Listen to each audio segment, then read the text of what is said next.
No, I'm sorry, Osama, I forgot the second part of your question. Yeah, the second part is if Sisi, the other strategy is the muscular expansion of the army across the economy. And you know, Cairo is committed now to reducing the state footprint in the economy, including military-owned companies, by withdrawing from non-strategic sectors. So the question is, do you believe Sisi will act on his pledges regarding the military-owned companies?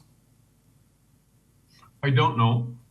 I think there are two possible, some contending interpretations of what he wants to do.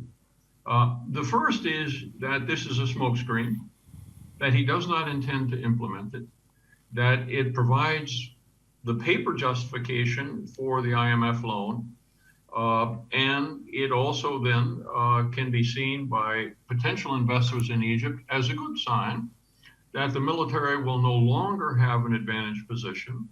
And so if they invest in a civilian company or establish one themselves, that they will have a level playing field on which to compete. And so the argument here is that he doesn't intend that he's just putting this forward for these various reasons, but that over time, the fundamental change that the IMF agreement embodies will not occur. The other explanation, you can say, is more charitable to the leadership, in a certain way at least. And that explanation is that the military is not only a threat to the well-being of the country, it's a threat to the current leadership itself. It has become enormously powerful, politically, economically, socially, in every way. Its tentacles are to be found in the educational system, in the agricultural system, in the manufacturing sector, in the construction business, you name it. There is no area now where the military is not a significant actor. And based upon all of that, combined with the continued importation of arms of a massive amount, you have an interest group that basically is running the country.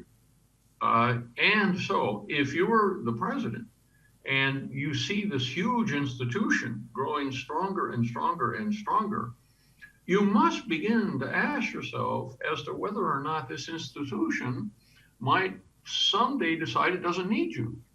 And that's precisely what happened to Mubarak. And Sisi was an instrument of that. And so you could argue that now Sisi sees he's better trim the military's, trim their sails a bit. So he demonstrates to them that he's the boss and they can't just do whatever they want. They've got to take account of him. And he will then deprive some potential opponents within the officer corps of their privileges and so on. So I think there are two explanations, both of which are consistent with the agreements in a formal sense, but neither of which do we have enough evidence about to be able to conclude which is the correct one.